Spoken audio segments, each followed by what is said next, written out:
It happened, bro. It happened. But I'm gonna let you know something right now. Somebody did not tell 100% of the story. He did not tell 100% of the story. This happened in Chicago. O'Hare Airport, right? So I land. It's like nighttime. So I land, I get off the plane, nothing crazy. We go into baggage claim. We go to the bathroom, okay? The first bathrooms we see, we pull up to the bathroom. So wifey go to the bathroom.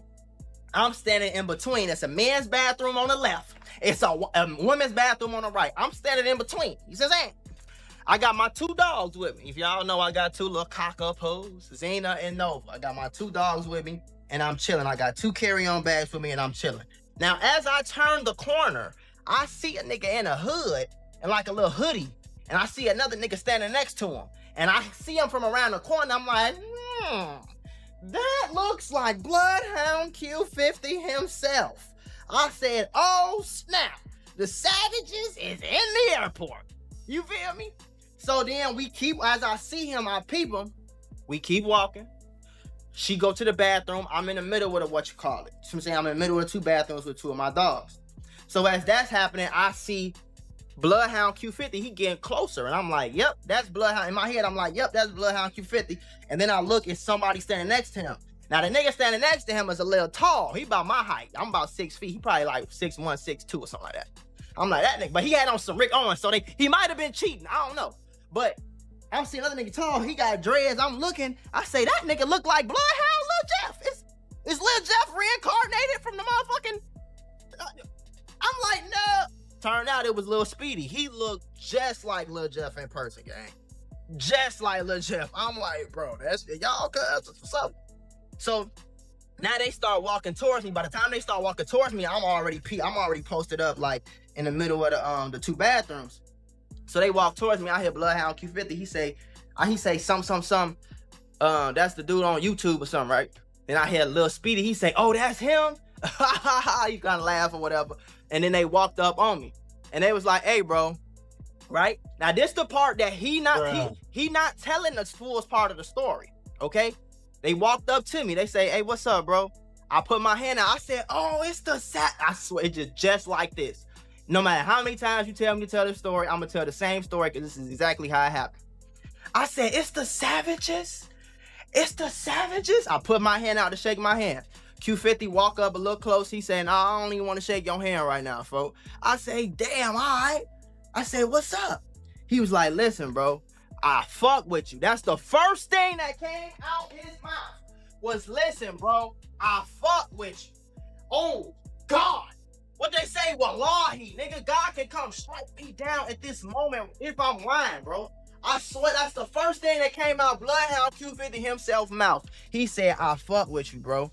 He said, listen, I fuck with you. I be seeing your videos. You know how to mention you, whatever. I fuck with you. It's only one or a few things that you do that I really don't fuck with. So at this point, right? At this point, I'm doing 2 things. The first thing is I'm actually, at this point in the conversation, I'm actually 100% surprised. I'm like, oh, we finna have a grown man conversation. He gonna tell me what I don't fuck with. I'm finna explain myself on why I say what I say or do what I do or move how I move.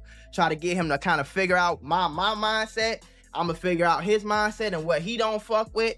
And we gonna come to an understanding shit maybe. And my head, all this going through my head at one time. I'm like, shit, maybe we could do a video or something. So that's when he was like, hey, folks, check it out. I said, what? He said, check it out real quick. I said, for what? He like, man, check it out. You know what's finna happen. I'm finna smack the dog shit out you. I did just like this. Turned around, grabbed my 2 carry-on bags, and me and my wife pressed on, right? So then he started following me. He like, something, yeah, because you be doing all that police shit. You be doing all that police shit. That's why you don't want to woo-de-woo-de-woo, because you gonna call the police. I said, yeah, I know I'm gonna call the police. I know exactly. I'm smiling, right? I'm like, exactly. Yes, for sure I'm gonna call the police. I'm gonna call the police. You feel me? There are plenty of YouTubers covering Chicago drill culture, but only one of them has managed to get on Jada's bad side, get threatened by Big Champ, and end up on Q50's radar, all while sitting comfortably in Atlanta collecting checks. His name is Mac Mula. He's got over 800,000 subscribers, and the way he operates has made him one of the most controversial figures in the drill commentary space. Before getting into the beefs, you have to understand who Mula actually is. He was born in Chicago, but his family moved to California when he was 2 years old. They came back to Chicago when he was 6, and he grew up on the corner of 53rd and Hyde Park. He spent his childhood in that environment, the same circles where a lot of the people he now makes videos about came from. By his own admission, the friends he was around were either dead or locked up by the time he was in his teens. He made the decision to leave the streets early, moved out of Chicago eventually, and ended up in Atlanta. He started his YouTube channel in November 2016 at 17 years old. Initially talking about relationships, he switched lanes into Chicago drill commentary, and that's when the channel took off.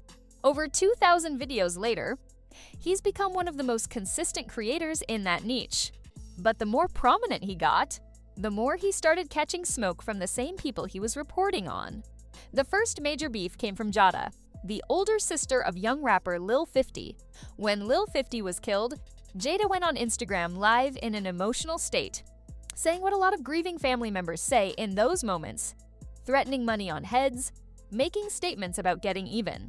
Mula watched that live and made a video calling it performative, pointing out that going live right outside the hospital where her brother just died raised questions for him. He said when his own friends were killed, he never once pulled his phone out, and he questioned whether she was more focused on the clout than the grief. That's a cold take. A lot of people pushed back on it, but Mula didn't walk it back. What made the situation even more layered was what came out around the same time. Jada had been publicly linked to Lil Nun, one of her late brother's ops. Nun was reportedly around 16 at the time, while Jada was in her 20s. When people brought it up online, she addressed it directly, which only added more fuel to an already chaotic situation. Mula made content about that too. He framed it as evidence that Jada's mouth contributed to her brother's situation, which is an aggressive take, but one that got a massive response. Jada eventually made her own video responding to Mula, saying he got chased out of Chicago and that nobody takes him seriously. Mula's response to being dissed on video was to celebrate it publicly. He called it a free paycheck, said he loves waking up to his name in the drama because it means another video and more money. That's essentially his whole philosophy. When they talk about him, he wins. Mula is very clear that he's not from the streets in any current sense. He doesn't claim a set. He doesn't pretend to be a gangster. He just reports what people put on the internet themselves and gets paid for it. Whether you find that admirable or leechy depends on your perspective, but nobody can argue the model isn't working. The second beef is the Big Champ situation, and this one has a specific irony to it. Most people who follow Chicago drill know the Q50 and Big Champ story. The two of them were close, hanging out regularly, making music together, moving like genuine brothers. Then rumors started circulating that Q50 had taken Big Champ's chain and watch while they were at a jewelry store together. Q50 went on DJU's podcast and claimed that Champ gave him the jewelry voluntarily, said Champ let him keep it, that it was his boy, and it was nothing. The interview turned into one of the more memorable moments in recent drill media because Q50 just kept doubling down on the "he gave it to me" story while trolling the whole situation publicly. Mula watched all of this and made his position clear. He went into Big Champ's comment section and told him directly, call the police on Q50, get him locked up for robbery. He's online snitching on himself. Mula even filmed a skit of himself pretending to report a robbery to the police, naming Q50 specifically and describing the stolen chain's value. He made it clear that from his perspective, reporting it was the logical move and he couldn't understand why Champ wasn't doing it. Here's the irony. Big Champ didn't go after Q50 for robbing him. He went after Mac Mula for telling to call the police. Champ got on IG Live and started threatening Mula, telling him he didn't understand Chicago street politics, that he wasn't from the city, that he needed to stop acting like a fan. He said Mula was clueless about how things work in the streets and basically called him a clown for suggesting he involved law enforcement. Mula's response to all of this was calm and pointed. He said the whole situation was a perfect example of Tough Guy Chapter 4. Don't play tough with a non-tough person when you didn't play tough with the tough person who actually did something to you. The person who robbed you gets a pass. The YouTuber who told you to defend yourself gets the threats. Moolah said he wasn't intimidated and was happy to keep making content about both of them. The third beef is the one that carries the most weight because of who's involved. Q50 eventually found out that Moolah had been talking about him. In an interview, Q50 said he genuinely didn't understand why Moolah had it out for him and his people. He said nobody in his circle even knew who Moolah was, that the hate felt personal and unexplained. His energy when he said it wasn't friendly, he wasn't laughing it off. And Q50 is not Big Champ. Q50 is not Jada. Q50 has a reputation in Chicago that goes beyond internet beef and music beef. His name comes up in conversations about real street activity consistently enough that most people who follow Chicago drill culture understand his involvement isn't limited to social media. When Q50 says somebody's name, people pay attention in a different way than when most people say it. Moolah clearly understood the difference. His response video about Q50 opened with him announcing that 911 was on speed dial before he even started talking. He was still making jokes, but there was a different energy underneath it than when he responded to Jada or Big Champ. He kept the content format the same, reacting, commenting, keeping it entertaining, but he also made sure the audience knew he wasn't treating this one as just another clout moment. The good news for Moolah's physical safety is that he's in Atlanta. Getting to him from Chicago isn't a quick drive. But Moolah has said himself that the more he grows, the more of these situations he's going to find himself in. The reach creates the target. What makes his position unusual is that he's genuinely not claiming to be anything he isn't. He's said on camera that he doesn't listen to Q50's music, couldn't name 3 songs, doesn't have emotional investment in any of these crews. He's watching the chaos they create publicly and monetizing the content. He compared himself to what DJ academics did with war in Iraq. Someone reporting what's already out there rather than generating the violence themselves.